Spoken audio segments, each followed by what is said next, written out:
Fala pessoal, sejam bem-vindos a mais um podcast para falar sobre refrigeração, educação e inclusão.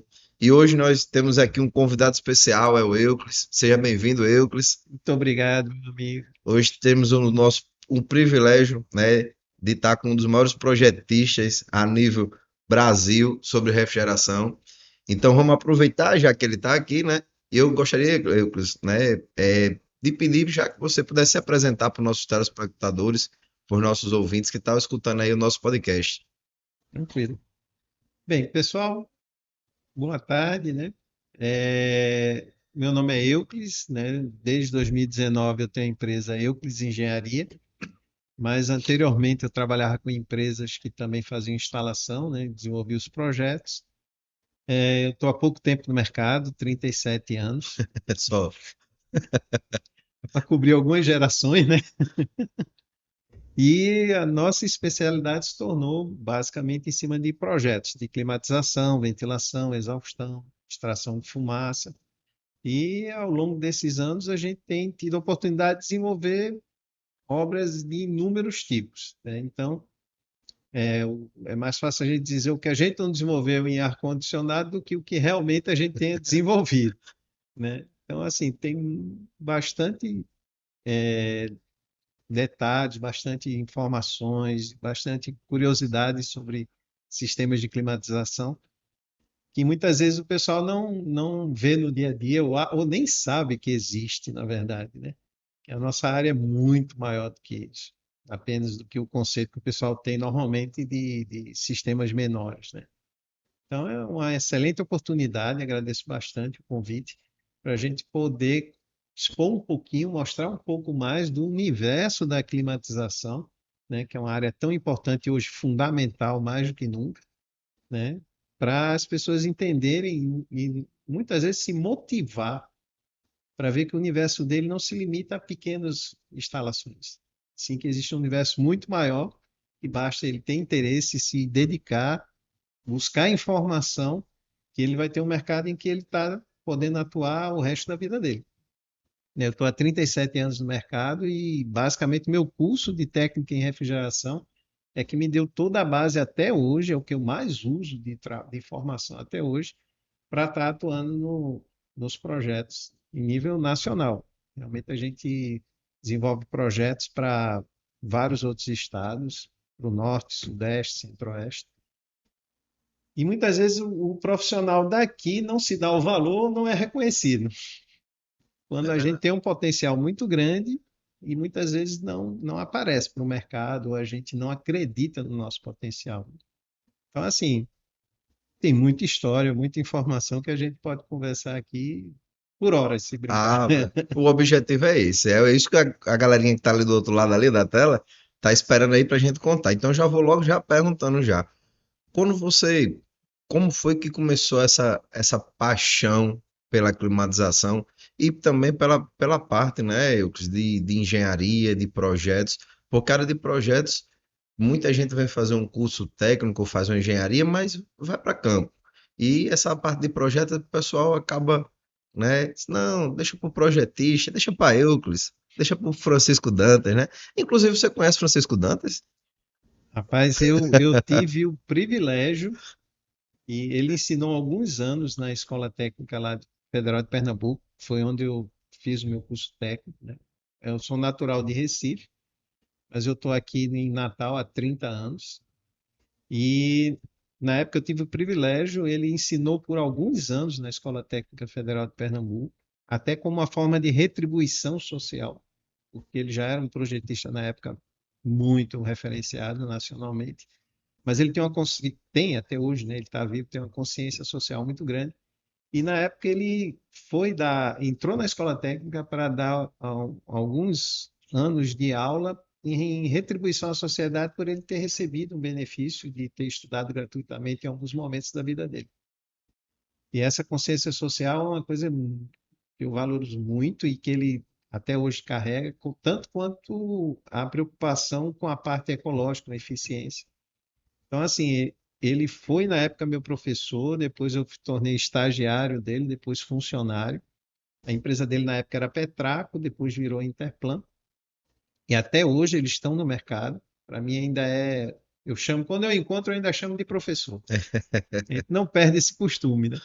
É igual eu, quando encontro o Carlos, vai ser para sempre meu professor. Exatamente. A gente respeita aquela pessoa, admira, a gente não tira o título dela, né? Nos ensinou, nos preparou. Então, até hoje, quando eu encontro, eu chamo de professor, né? Ele desenvolveu os projetos de mais alta tecnologia que a gente tem no mercado de ar-condicionado. São conceitos de eficiência energética extremamente elevados. Hoje, de uns anos para cá, quem ficou à frente foi a filha dele, hein, que é engenheira mecânica também, Fabiana, e o filho, né, também, o Francisco Júnior, também engenheiro mecânico. Eles estão à frente mais da empresa, mas o Francisco continua atuando. Mas até hoje, para mim, é a maior referência nessa área e eu tenho muito prazer de ter sido aluno, ter estagiado, trabalhado um tempo com ele.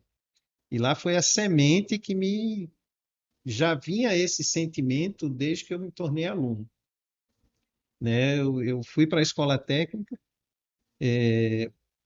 até por uma questão de consciência meu. Eu tive acesso a bons colégios, boa parte porque meus avós bancavam meus estudos. Meus pais não tinham tanta condição. E quando eu soube que a escola técnica tinha um curso, tinha uma formação excelente e era gratuita, eu digo, não, eu vou estudar lá. E na época o concurso era muito difícil de você entrar, né? Era um vestibular. E aí eu e meu irmão, tenho um irmão gêmeo, né? E nós passamos nesse curso, aí começamos a estudar lá. E na época eram 3 anos e meio de aula, mais 6 meses de estágio. Só que eram aulas de segunda a sábado. Então no sábado era de 1 às 5 da tarde. E eu morava em Olinda, perto da praia. Eu ia para a parada quando eu via os amigos tudo indo para a praia. Não vai jogar bola, não? Eu disse, rapaz, tem que estudar. Tu é doido, dia de sábado estudar? Eu disse, mas faz parte. Seguir esse caminho tem que continuar.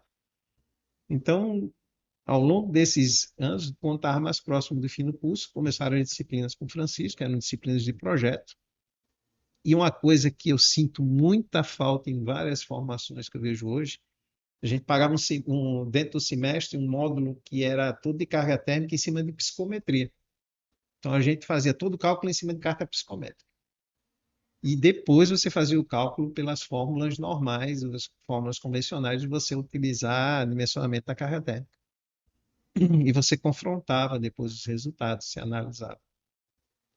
E até hoje, a base realmente de todo bom projeto tem que estar vinculada à psicometria.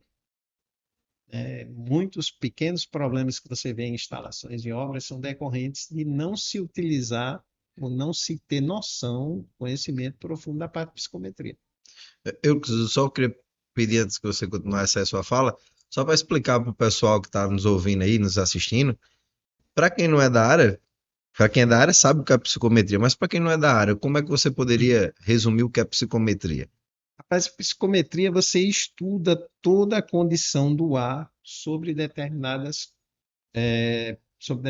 parâmetros. Normalmente é o nível de uma atmosfera, ou se a cidade for mais alta, você tem uma carta específica para aquilo ali. Nessa carta psicométrica, a gente chama de carta porque é um gráfico, Isso. basicamente. Apesar que todos os resultados que estão ali são alcançáveis através de fórmulas, né? Você tem as fórmulas que geraram aquele gráfico. O gráfico é um caminho mais curto para você visualizar as informações. Mas na carta psicométrica, que até quem citou um pouco foi o Daniel da Plan Isso. anteriormente. Um abraço aí para Daniel, Um com abraço, certeza. Daniel. Ele vai fazer uma publicação nossa, eu tenho certeza. O Daniel e o Rafael eu conhecia quando eram meninos ainda, era um moleque ainda. Eu que você está entregando sua idade. Não tenho problema de reconhecer a idade, não. Eu estou numa geração intermediária. Você tem a geração dos grandes que estavam sempre atuando aqui em Natal, né? Que é o Peter da Arplan, o Ciro da Uniclima, o pai do Júnior da Refrisa, Sim. eles eram aquela geração. E eu estou no meio, porque eu estou entre essa geração e a geração que em seguida assumiu, que é o Rafael, o Daniel na Arplan, o Felipe na Uniclima, o Júnior na Refrisa. Então, eu estou no meio dessas duas gerações, né? Então, tive a oportunidade de trabalhar com essa geração, que está há mais tempo no mercado e estou tendo o privilégio de poder conviver com essa geração nova, né, que assumiu as empresas e está tocando a realidade do mercado hoje em dia, né? e de fazer projetos para todos eles. Ter um bom relacionamento com todos eles. E isso ajuda a gente a fomentar, desenvolver mais o conhecimento, né? Verdade.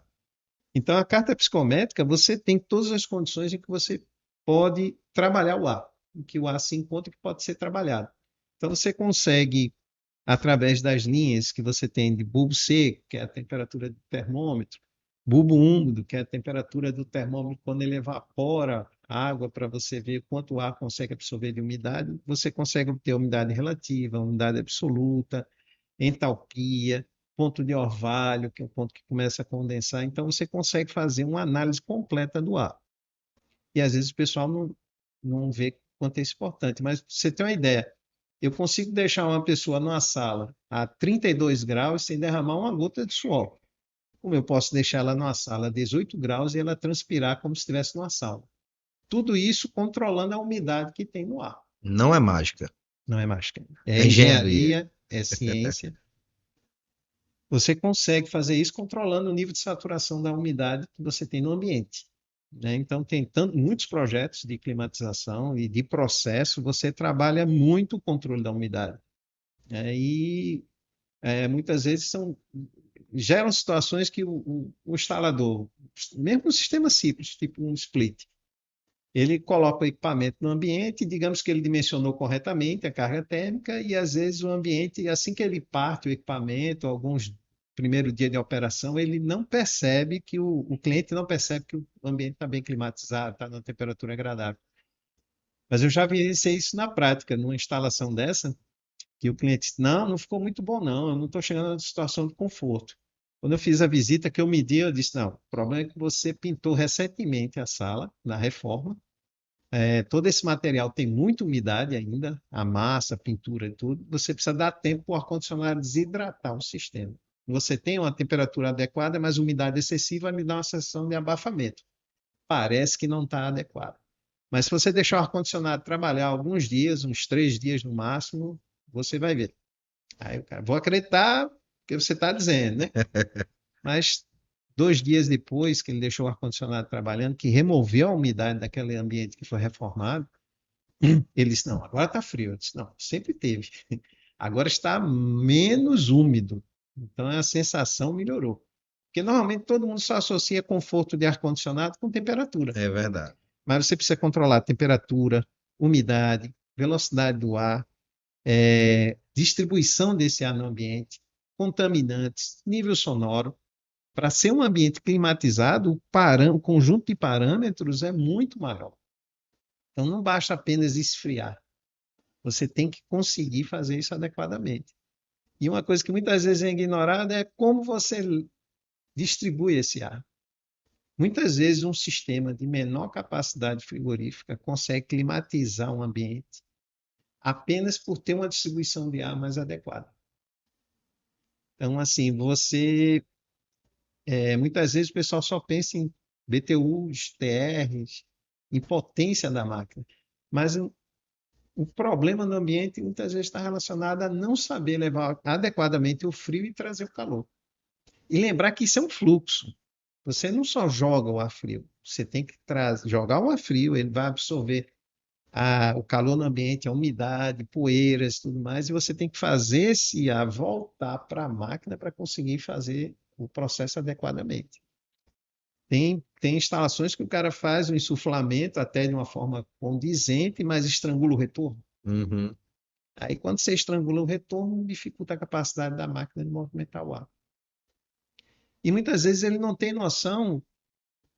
Como é que eu sei? De onde é que vem a vazão que eu preciso para climatizar aquele ambiente? Né? Ele não tem noção. Acha que não, eu tenho uma máquina de tantos mil BTUs ou tantos TRs e com isso eu vou conseguir atender aquilo ali. Mas, na verdade, quem diz a vazão que você precisa é o calor sensível no cálculo que você faz de carga térmica. Não é o calor total, é o calor sensível. Então, muitas vezes você tem um ambiente em que você tem fontes, pronto, isso é muito comum em salão de cabeleireiro. Você tem muito secador, muita coisa assim, que gera muito calor sensível. Aí o cara faz um cálculo, não sei o que, 60 mil BTUs atende. Em termos de potência frigorífica, até atende.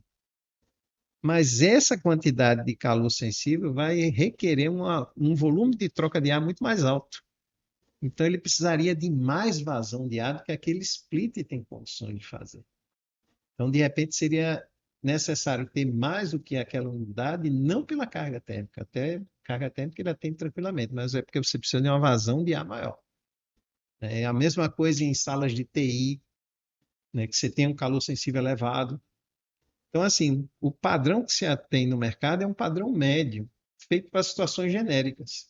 Então, assim, por exemplo, sistemas centrais, splitões, fancoids, equipamentos nesse porte, eles trabalham com uma vazão de 680 metros cúbicos por hora por tonelada de refrigeração. Mas de onde vem esse número? Esse número vem numa proporção em que o calor sensível, nessa fração de capacidade, ele ocupa entre 60% e 70% no máximo da carga total. Então, se você tem um ambiente que o calor sensível é maior do que isso, aquela vazão nominal não atende. Você não consegue, por mais que tenha potência frigorífica, ter trocas numa velocidade suficiente para atender o ambiente. Da mesma forma, quando você tem ambientes que você tem uma concentração, por exemplo, elevada de pessoas, ou muito calor latente disponível, como locais como restaurantes que têm banho-maria, né, dissipação de vapor dos alimentos, é a relação contrária. Você precisa de menos vazão do que a nominal do equipamento. Então, assim, apenas saber fazer o cálculo de carga térmica, apenas saber dimensionar o equipamento, apenas saber instalar o equipamento, mas sem entender os parâmetros do ambiente que vão interferir na eficiência, leva muitas vezes a equívocos de sistemas que não funcionam e que a pessoa às vezes fica achando que o defeito é a máquina. Aí vai procurar um defeito que não existe. Eu vou aproveitar o gancho, inclusive tudo que você está falando. A gente já, de vez em quando a gente tem uns bate-papo, né? É verdade. A gente não gosta de conversar nadinha, né? Eu e Nenhum você. dos dois. Detesta. É terrível. E aí, em uma das conversas, a gente conversou, você trouxe uma informação uma vez que eu até disse, eu disse, Isso eu não sabia, Euclis. Conta aí pra gente a questão da importância de um bom planejamento, de um bom projeto dentro de um centro cirúrgico. Lembra lá que você me falou Sim. que pode até pegar fogo, né, por causa da extração? Conta aí pra gente aí, essa. Exatamente. Isso até às vezes é uma limitação dos profissionais da nossa área que não entendem às vezes a extensão do mercado que a gente atua. Mas a climatização, além de essencial em áreas comerciais, em áreas de sistemas de sala de aula, ele é fundamental na parte hospitalar. E principalmente depois do Covid, a norma hospitalar, existe uma norma específica para Uhum. climatização hospitalar. Depois do Covid, essa norma foi revisada e se transformou numa norma muito mais severa. E o que acontece? A climatização do centro cirúrgico é uma climatização que requer muitos cuidados, né? Você tem toda uma especificação direcionada para esse tipo de ambiente, que vai além do nível de filtragem, que é muito mais elevado que o filtro normal. Quer dizer, você tem num split convencional um filtro G0, um filtro que não tem uma eficiência suficiente, é uma eficiência básica. Quando você parte para um ambiente cirúrgico, você tem três níveis de filtragem. Você tem um filtro mais grosso, tipo um G4, um filtro mais fino, tipo um F8, F9, que é um grau de filtragem muito mais elevado. E você tem um filtro absoluto, que é 99,987 de eficiência. É o mesmo que você passar por uma resma de papel. Que podemos dizer que é o filtro EPA. É o filtro EPA. Então, o que acontece? Para você conseguir fazer essa climatização, você já parte que os ventiladores dos equipamentos têm que ter alta pressão estática disponível, tem que ter força para vencer essa resistência toda. Equipamentos assim não às vezes geram um nível de ruído alto, então você tem que já pensar se a posição do equipamento atende ou não, se você precisa de atenuador de ruído no sistema. Fora isso, você chega com ar no ambiente, na sala de cirurgia. O que é exigido hoje é você fazer tipo uma cortina de ar ao redor do leito cirúrgico, que é feito com difusores de fluxo direcional, né, funcionando como uma cortina. E em cima do leito cirúrgico você tem difusores de fluxo laminado, de ação, um insuflamento a baixa velocidade sobre o leito cirúrgico, E todo esse objetivo é formar um isolamento dessa área do leito cirúrgico, isolar o médico e o paciente do restante do ambiente dentro do centro cirúrgico. Esse é o cuidado de insuflamento. E o retorno, você tem que fazer esse retorno em 2 níveis diferentes, em cantos, no mínimo 2 cantos opostos. Ideal que fosse nos 4, mas às vezes o Sim. ambiente cirúrgico não permite. Mas no mínimo em 2 cantos opostos, em diagonal, em que você vai captar uma parte do retorno acima do nível do piso, uns 30 centímetros acima do nível do piso, mas você precisa de uma parte desse retorno sendo retirado a menos que 20 centímetros do teto, do forro do teto lá, para remover a fração de gases do processo anestésico que pode ter no centro cirúrgico, que se você remover apenas pelo retorno de baixo, eles, como são mais leves do que a parte do oxigênio, se acumulam na parte superior do ambiente cirúrgico. E se ele não for removido dessa área, o cirurgião, quando usar um bisturi elétrico, ele pode provocar uma queima no local que ele está operando, no paciente e nele. Então, ele pode sofrer um acidente, pode prejudicar a saúde do paciente, porque vai haver essa combustão da queima desses gases. Então, até esse tipo de cuidado você tem que ter. Aí até a Cícera, que é uma engenheira mecânica, que é nossa sócia, trabalha conosco, quando eu comecei a explicar esses detalhes, que ela ainda está se aprofundando nessa área, ela disse, mas eu tenho que entender até de gases anestésicos. Eu disse, não precisa entender como anestesista, mas você precisa entender que existe As isso, substâncias, as né? O que substâncias, e causa. existe a necessidade de você fazer uma remoção disso, desse volume de ar, para assegurar a proteção na sala de cirurgia, né? E então, assim, é um universo muito amplo. A gente começa com climatização de determinadas bases, mas quando você vai evoluindo no processo, você vai começando assim, a ter que aprender um pouco de diversas outras áreas. A mesma coisa quando é em processos, né? Porque a gente sempre pensa em ar-condicionado e conforto, mas existe a climatização de processo, a climatização destinada a um processo de fabricação de um produto ou a uma área de produção de componentes. Então, assim, eu tive o privilégio também, a oportunidade de fazer uma sala limpa aqui no estado, que não são empreendimentos usuais, né? Porque são caríssimos. Mas a sala limpa, ela é mais assim, os detalhes dela são maiores do que a sala de cirurgia.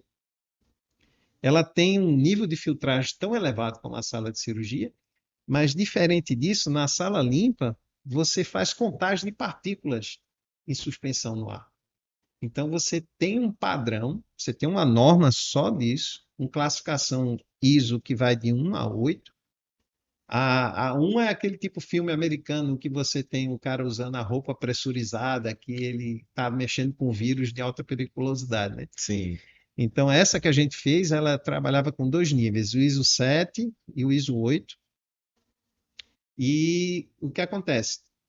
É todo esse cuidado da sala de cirurgia, filtragem absoluta e tudo, mas só que para aprovar a sala, eles fabricavam implantes dentários. Então, era um componente que ia para um processo cirúrgico, né, para ser implantado, então tinha todo esse cuidado. Então, quando você vai fazer a aprovação, é o pessoal da Anvisa que faz a fiscalização, e é colocado um equipamento no ambiente que faz uma única coleta. É aquela história, é bala única no tambor. Ou dá certo ou dá errado, ele só volta daqui a não sei quantos meses pagando muito caro para eles virem fazer a certificação. Então, ele bota um equipamento, você se aparamenta tudo, né? Só fica o pessoal que vai fazer o teste, e ele coloca a máquina e bota ela para rodar. Aí ela faz a captação do ar, conta as partículas, então você tem que ter, de acordo com a classificação, tantas partículas de tantos microns, tantas de tanto. Então ele vai delimitando a quantidade de partículas e o tamanho da partícula que é admissível naquele ambiente, e a máquina mesmo emite já um relatório aprovando ou não. Então, é um sistema bastante complexo, requer muitos dispositivos de controle, né? Mas está dentro do processo de climatização. É, é uma área a mais dentro da climatização que você tem a oportunidade de desenvolver e trabalhar, né? É isso que às vezes eu sinto falta hoje do pessoal que começa a estudar. Eu acho que o pessoal ainda ele é muito imediatista. Ele quer apenas resolver. muitas vezes ele esquece de aprender como resolver. Então, hoje, principalmente com o advento da internet, muitas vezes acham que o Google é o professor da ciência de Uhum. conhecimento amplo, ele é que detém tudo. Quando, na verdade, você tem ótimas publicações e você tem muita coisa que não devia ser publicada, né? Então, muitos profissionais hoje, ele quer a resposta imediata, ele não quer aprender o processo, ele quer apenas o resultado, né? Eu não sei como você, como professor hoje na sala de aula, não deve ser fácil, Não é fácil. porque você é questionado o tempo todo por alguém que viu alguma coisa na No internet, YouTube, no YouTube, no Google, não sei aonde, né? E acha que não, aquilo é sempre verdade. a gente conversou aqui com o Daniel, né, da Plan, e aí foi um dos temas que a gente conversou, abordou justamente a questão das fontes de pesquisa, né? Por isso que a gente está se dedicando tanto aqui a trazer várias séries de podcast para que a gente possa trazer aqui assuntos como esse, né? Toda essa sua experiência, todo o seu know-how, como o Daniel trouxe para cá, né? E quantos outros trouxeram, e que a gente tem, né, uma pretensão, uma boa agenda aí para 2026, inclusive um projeto novo. Robson está aqui nos bastidores, já desafiamos ele aqui, eu e o Daniel, né? Nos bastidores aqui no off, e aí a gente vai pensar, com certeza, talvez aí conta aí com a com a sua presença, talvez porque vai depender da sua resposta, mas é sim, né? Já sei que é sim. É, você pode contar comigo. Porque a gente quer trazer isso, a gente quer que o YouTube, assim como vocês estão nos assistindo, pessoal, agora pelo YouTube, como vocês estão nos escutando aí, escutando pelo YouTube, ou qualquer que seja aí o canal de comunicação, a gente quer trazer essas histórias, quer trazer essas falas. O Euclid tem mais tempo de refrigeração do que eu tenho de vida. Então, é justamente isso que a gente tem que ter, o respeito, né? Talvez tenha sido, Robson está aqui nos bastidores, depois ele vai me confirmar. Eu acho que foi o podcast que eu fiquei mais calado, que eu fiz menos pergunta, né? Porque a gente tem que escutar, é isso que precisa ser colocado na mesa.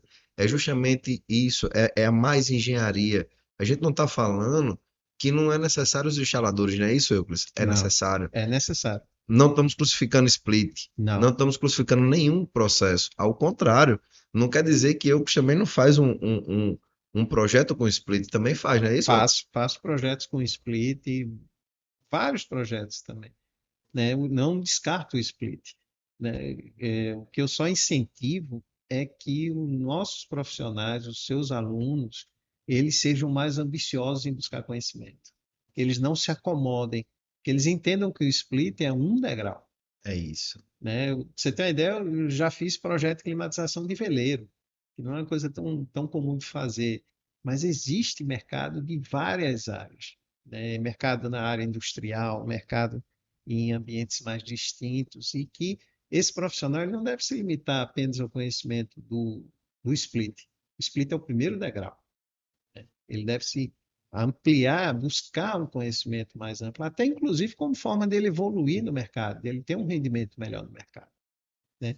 Então, hoje a gente tem uma deficiência muito grande de profissionais que tenham evoluído mais, né? Que possam absorver mais tecnologia, mais processo. Há anos eu tenho limitação de desenvolver soluções.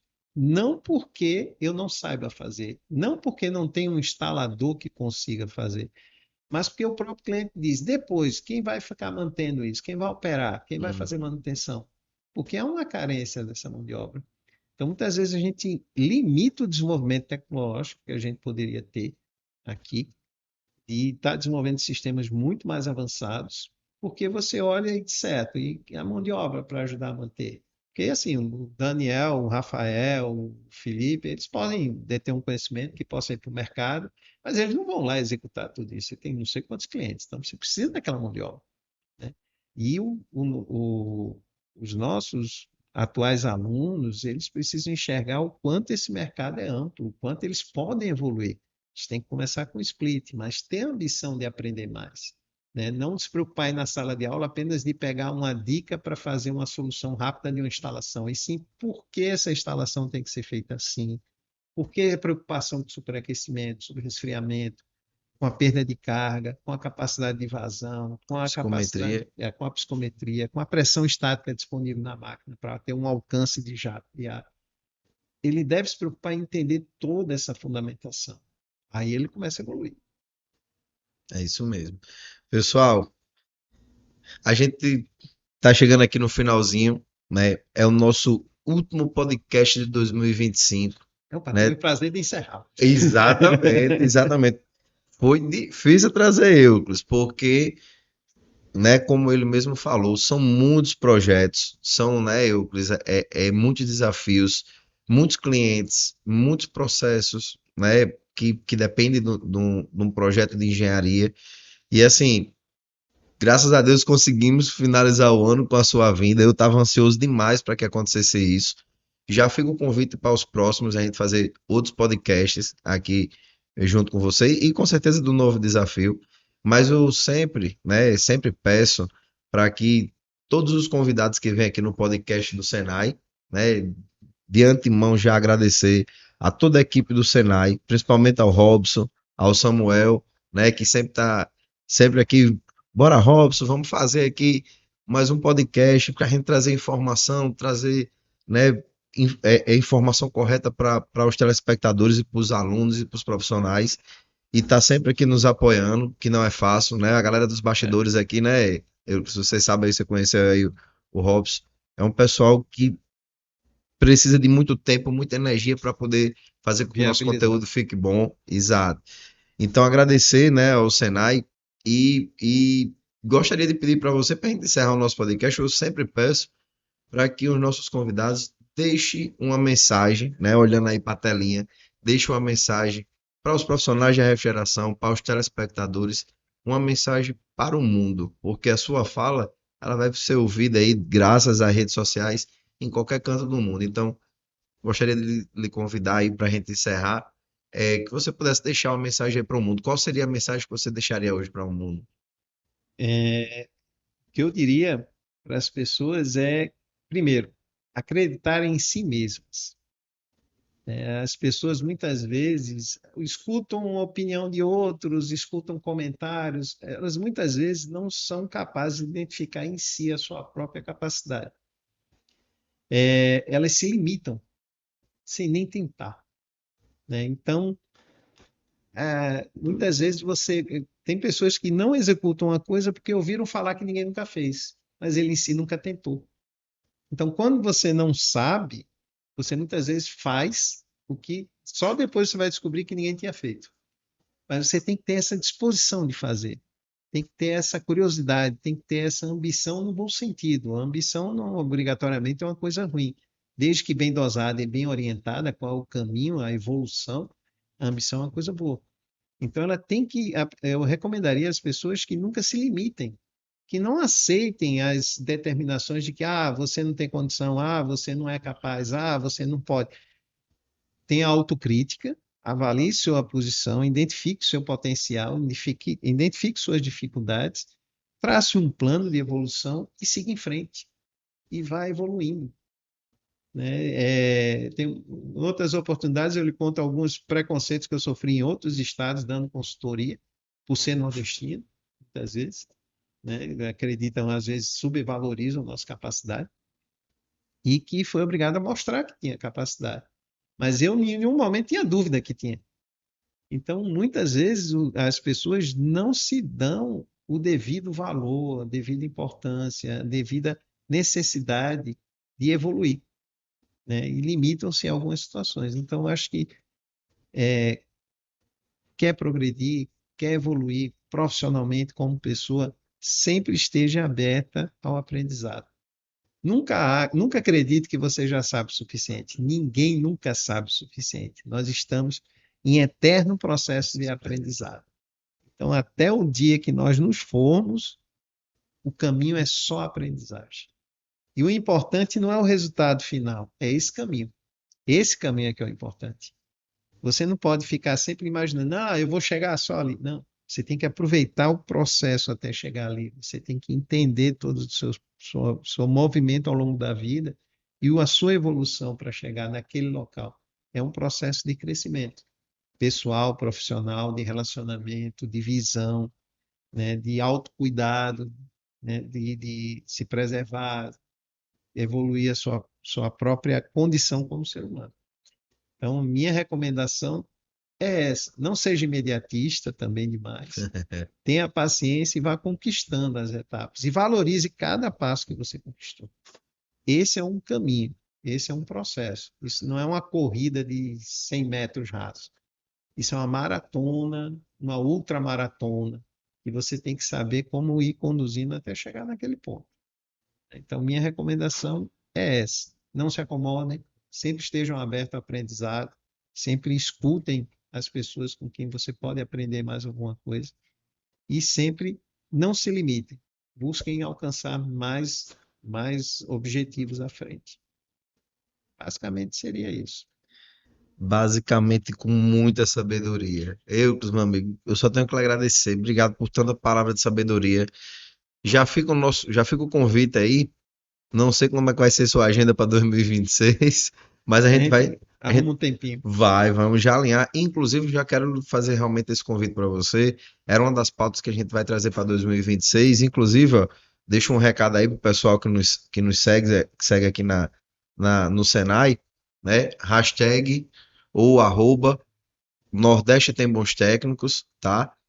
O pessoal aí com certeza vai fazer esse corte aí para que possa justamente mostrar que o Nordeste, como qualquer outra região do Brasil, ele tem muita gente com muita capacidade. Com Então, o certeza. Nordeste tem sim bons técnicos, tá?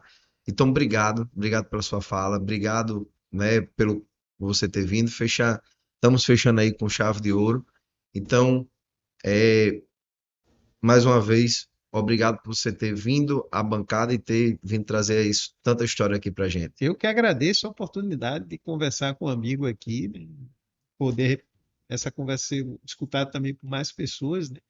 E eu acho que esse é um caminho de evolução, né? Você ter a oportunidade de trocar ideias, de você conversar, de você ter um momento desse de oportunidade de estar com alguém conversando, não se limitar somente a textos digitados ou vídeos, e sim você ter essa oportunidade de conversar. Isso ajuda bastante e é uma oportunidade imensa, e eu agradeço bastante. Valeu, Lucas. Muito obrigado. Pessoal, então, ó, agora é com vocês. Curta, compartilhe e comenta aqui nesse vídeo pra gente saber aí o que é que vocês acharam, tá certo?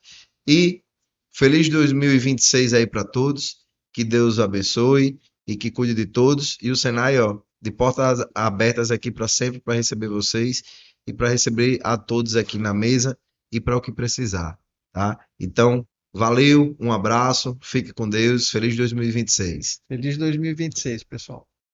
Valeu.